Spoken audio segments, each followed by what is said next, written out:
ভাবুন, এমন একটা কম্পিউটার যেটা একই সাথে 0 আর 1 দুটোই হতে পারে। শুনতে সাইফাই স্টোরির মতো লাগে, কিন্তু আসলে এটাই ভবিষ্যতের সবচেয়ে বড় টেক রেভলিউশনের বেস।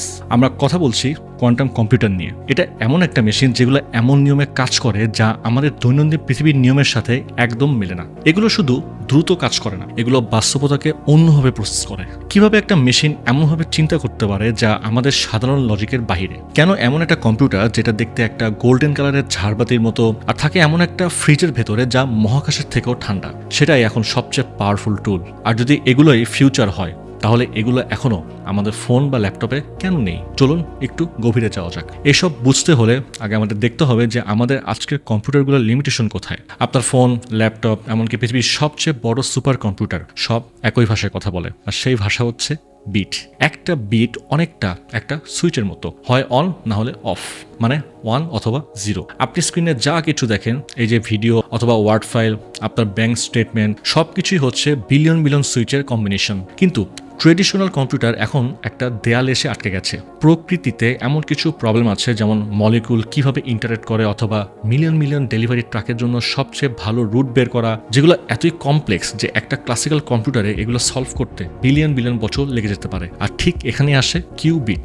একটা সাধারণ বিট যেখানে শুধু 0 বা 1 হতে পারে, একটা কিউবিট একই সাথে 0 আর 1 অথবা দুটোই হতে পারে। এটা কোনো হাফওয়ে না, এটা আসলে একসাথে দুইটা পসিবিলিটি ধরে রাখে। এর ছোট্ট চেঞ্জটাই পুরো লজিক বদলে দেয়। একটা কোয়ান্টাম কম্পিউটার একের পর এক সলিউশন চেক করে না, বরং একসাথে সব পসিবল সলিউশন এক্সপ্লোর করে। এই কিউবিটের ম্যাজিক আসে কোয়ান্টাম মেকানিক্সের দুইটা অদ্ভুত ফেনোমেনন থেকে। প্রথমটা হচ্ছে সুপারপজিশন। কল্পনা করুন একটা কয়েন টেবিলের উপর ঘুরছে, তখন সেটা হেড অথবা টেল কোনোটাই না, আসলে দুটোই, যতক্ষণ না পর্যন্ত সেটা না থামে। আর আপনি দেখেন যে এই যে কোয়ান্টাম কম্পিউটার এই স্পিনিং স্টেটটাই ব্যবহার করে একসাথে অসংখ্য ক্যালকুলেশন করার জন্য। সেকেন্ডটা আরো অদ্ভুত, এনটেঙ্গেলমেন্ট। আইনস্টাইন এটাকে এভাবে বলেছিলেন যে spooky action at a distance. এখানে দুইটা কিউবিট এমনভাবে লিঙ্কড হয়ে যায় যে একটা স্টেট বদলালে আরেকটারও সাথে সাথে বদলে যাবে, তারা যত দূরেই থাকুক না কেন। ভাবুন, দুইটা লুডুর ডাইস, একটা আপনি ঢাকায় ফেললেন আর একটা আপনি চট্টগ্রামে ফেললেন। আপনি যদি এখানে 6 পান, ওখানেও সবসময় 6ই আসবে। এইভাবে কিউবিটগুলোকে এনট্যাঙ্গেল করে সায়েন্টিস্টরা এমন একটা প্রসেসিং নেটওয়ার্ক তৈরি করে যেটা প্রতিটি নতুন কিউবিট যোগ হওয়ার সাথে সাথে এক্সপোনেনশিয়ালি পাওয়ারফুল হয়। এভাবে কোয়ান্টাম কম্পিউটার এমন পাওয়ার পায় যা কোনো ক্লাসিক্যাল কম্পিউটার রেপ্লিকেট করতে পারে না। এখন আপনি যদি সামনে থেকে একটা কোয়ান্টাম কম্পিউটার দেখেন, হয়তো চিনতেই পারবেন না যে এটা কম্পিউটার। আইবিএম বা গুগলের বানানো অনেক মডেল দেখতে ইন্ট্রিকেট গোল্ডেন ঝাড়বাতির মতো, কপার পাইপ আর ওয়াইর দিয়ে বানানো এসব। আসলে এগুলো কিন্তু জায়ান্ট রেফ্রিজারেটর। কিউবিট স্টেবল রাখার জন্য পুরো সিস্টেমকে প্রায় অ্যাবসোলুট 0 টেম্পারেচারে রাখতে হয়, মানে মহাকাশের থেকেও অনেক ঠান্ডা। এই এক্সট্রিম টেম্পারেচারে ম্যাটার ভিন্নভাবে বিহেভ করে, আর কিউবিট তাদের কোয়ান্টাম স্টেট ধরে রাখতে পারে বাইরের হিট বা ভাইব্রেশনের ইন্টারফারেন্স ছাড়াই। এখন আমরা এই টেকনোলজির একদম শুরুতে আছি। আমরা অলরেডি কোয়ান্টাম সুপারমেসি অর্জন করেছি, মানে এমন একটা পয়েন্ট যেখানে কোয়ান্টাম মেশিন একটা নির্দিষ্ট প্রবলেম ক্লাসিক্যাল সুপার কম্পিউটারের চেয়ে দ্রুত সলভ করতে পারে। কিন্তু এই মেশিনগুলো এখনো খুব সেন্সিটিভ। সামান্য হিট বা একটা মাইক্রোওয়েভ সিগন্যাল কিন্তু এর মধ্যে ডিকোহেরেন্স তৈরি করতে পারে, মানে কোয়ান্টাম ভার্সন অফ ক্র্যাশ।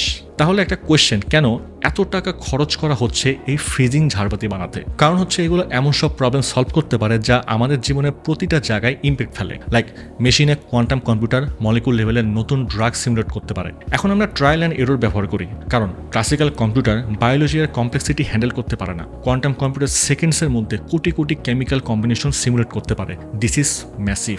ফাইন্যান্সে এই মেশিন গ্লোবাল মার্কেটের কমপ্লেক্স প্যাটার্ন ডিটেক্ট করতে পারে, ক্র্যাশ প্রেডিক্ট করতে পারে, কিন্তু এর একটা ডার্ক সাইডও কিন্তু আছে, আর সেটা হচ্ছে সাইবার সিকিউরিটি। আজকের এনক্রিপশন সিস্টেম এমন ম্যাড প্রবলেমের উপর দাঁড়িয়ে আছে যা ক্লাসিক্যাল কম্পিউটারের জন্য অনেক কঠিন, কিন্তু একটা পাওয়ারফুল কোয়ান্টাম কম্পিউটার সহজে সেটা ব্রেক করতে পারে। তাই এখন থেকেই কোয়ান্টাম প্রুফ সিকিউরিটি তৈরি করার চেষ্টা চলছে। আমরা এখন কোয়ান্টাম এরার একদম শুরুতে দাঁড়িয়ে আছি। এটা ঠিক সেরকমই একটা রেভলিউশন, যতটা হচ্ছে অ্যাবাকাস থেকে আমাদের মাইক্রোচিপে আসা। আমরা অলরেডি কিন্তু কোয়ান্টাম ইন্টারনেটের প্রথম ধাপ দেখছি, যেখানে এন্টাঙ্গেলমেন্ট ব্যবহার করে আনহ্যাকেবল কমিউনিকেশন তৈরি করা যাবে। আপনার পকেটে কোয়ান্টাম কম্পিউটার হয়তো এখনই আসবে না, কিন্তু খুব শীঘ্রই কিন্তু এই মেশিনগুলো ব্যাকগ্রাউন্ডে কাজ করবে, বেটার ব্যাটারি ডিজাইন করবে, এনার্জি গ্রিড অপটিমাইজ করবে, আর হয়তো আমাদের বাস্তবতা প্রকৃতি বুঝতেও সাহায্য করবে। তাহলে কোয়ান্টাম কম্পিউটার আসলে কি? এটা আসলে শুধু ফাস্টার মেশিন না, এটা এমন একটা টুল যেটা প্রথমবারের মতো প্রকৃতির ভাষায় কথা বলতে পারে। এটাই হচ্ছে আমাদের কিউরিওসিটি এবং মানুষের ক্যাপাসিটির প্রমাণ। আমরা সৃষ্টির সেরা জীব। ইউনিভার্সের সবচেয়ে অদ্ভুত নিয়মগুলো আমরা ব্যবহার করতে পারি আমাদের সবচেয়ে বড় প্রবলেমগুলো সলভ করার জন্য।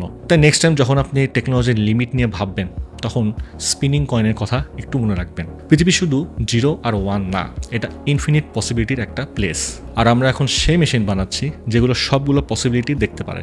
তো এই ছিল আজকের ভিডিও। আশা করি আপনারা ক্লিয়ার হয়েছেন যে কোয়ান্টাম কম্পিউটার এত পাওয়ারফুল কেন। ওকে, যাওয়ার আগে কিবিটসের একটা ল্যাপটপ নিয়ে কথা বলে যাই। যারা রিসার্চ অ্যান্ড ডেভেলপমেন্ট নিয়ে কাজ করেন আর কি, তাদের জন্য পারফেক্ট ল্যাপটপ হচ্ছে রোভার X2। 54,000 টাকার বাজেটে রোভার X2 ল্যাপটপ, যাতে রয়েছে Intel 12 generation Core i5 Alder Lake 12450H processor. ডিসপ্লেটা খুবই ইউনিক, 100% sRGB সহ ফুল HD IPS প্যানেল। আর এই ল্যাপটপ নিয়ে বিস্তারিত জানতে এখনই ভিজিট করে আসতে পারেন qubits.com। তো আশা করি আজকের টপিকটি আপনাদের ভালো লেগেছে। আর যদি ভিডিওটি ভালো লেগে থাকে তাহলে অবশ্যই ভিডিওটি শেয়ার করতে ভুলবেন না। আর যদি কোনো প্রকার কোয়ারিজ থাকে তাহলে অবশ্যই কমেন্ট করতে ভুলবেন না। আজ চলে যাচ্ছি, দেখা হবে পরে কোনো ভিডিওতে। সে পর্যন্ত ভালো থাকুন, সুস্থ থাকুন।